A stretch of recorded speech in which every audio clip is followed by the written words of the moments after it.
So what happens is that when you're dealing with that, you're starting to do a two-fill, but with the bass drum. So that's the first thing. Now there's something I'd like to bring up with this kind of business, and this goes to Spike Kiernan. Hello, mate. How are you? And Ian Bettridge. You both talked about Ginger's famous drum solo. Everybody had one. Bonham had Moby Dick eventually, but pre-Moby Dick you had Toad, T-O-A-D, like the frog, the naughty frog, okay, for a naughty man. Anyway, so what goes on?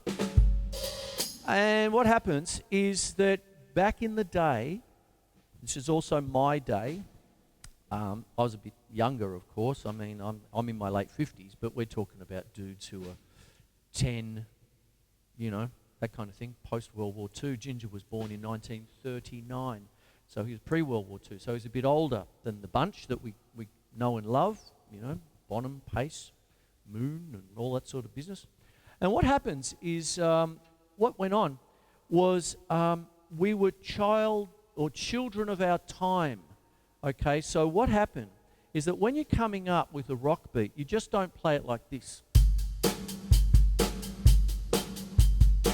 Back in the day, you had to have that hi-hat going. And my dear old teacher, Tim's dear old teacher, Tim Collopy, how are you? Matt Morgan's dear old teacher. Hello, Matt. I'm getting to your request soon.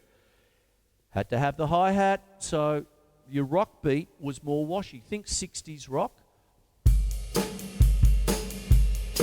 See?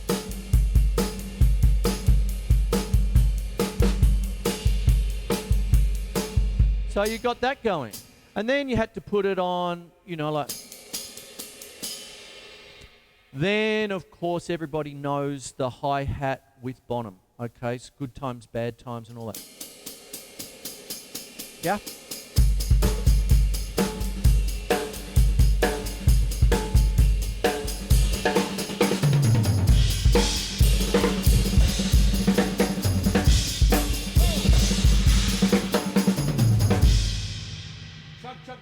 Chug. And I've got the very famous Bonham hi-hat here, you know, sort of thing, all that. But our Ginger predated that a little bit. He didn't have one of these newfangled fancy ones. He just whapped a tambourine up there, you know, that kind of thing. Just went poof, and there you have it.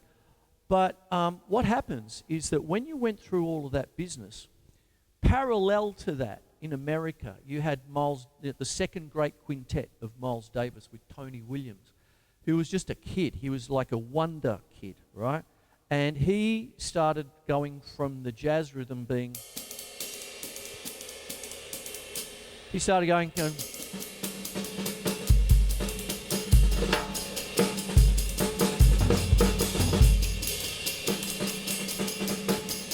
like that.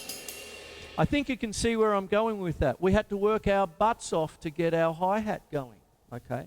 Now imagine that over on Ginger's left bass drum, right?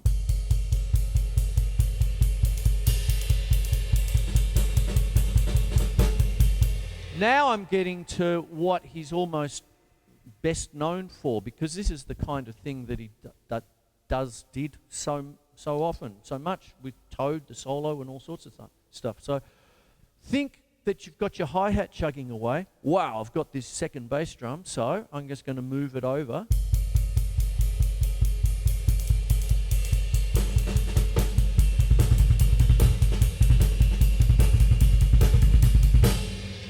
And there you go. You've got what can sometimes be known as a boogaloo beat later on in American kind of jazz rock and all this sort of stuff.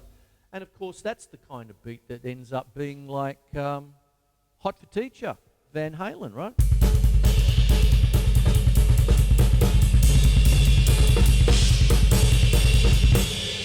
And that goes to you, Andrew, because I'm giving you an idea of how influential the Ginge was, you know. So I fast forward to 1984, both the year and the album with Hot for Teacher on it, you know, that kind of thing. And I'm doing that with a left foot start because of all the work that I had to do when I was a kid with old Harold, and you know what happened?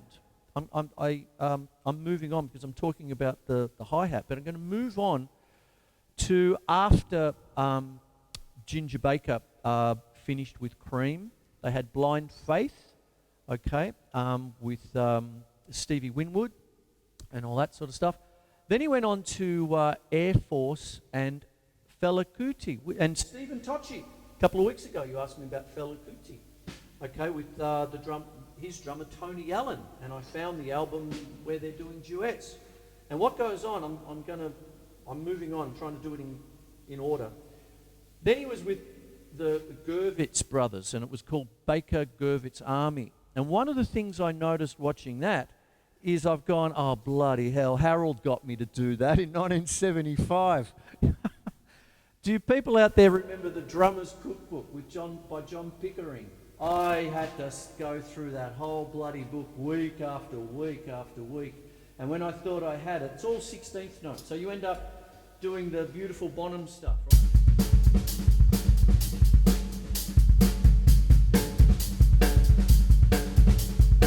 All that stuff. The whole book is just that. But old H would get me to do it with 2 and 4 on the hi-hat, all 4 on the hi-hat, 8th notes on the hi-hat. And one day I just said, give me a break. He wanted 16ths on the hi-hat. So it was like...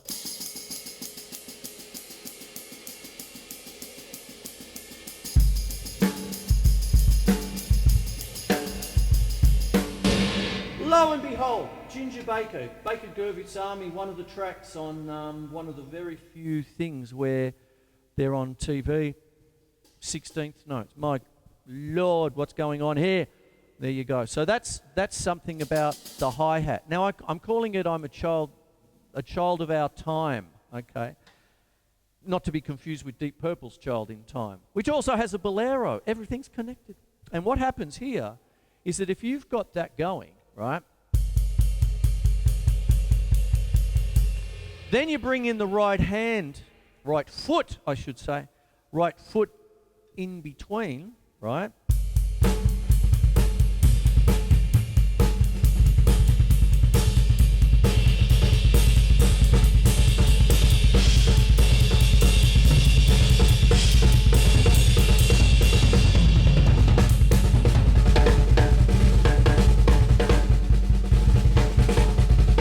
You're getting into some of the stuff on Toad, because what goes on, you've got your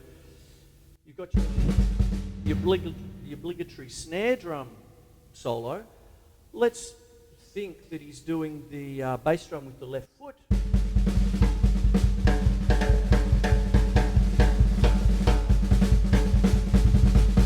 And then what you do is you throw in a few of the right foots in between, so you get that kind of skippy, funky, and that's part of his real style, right?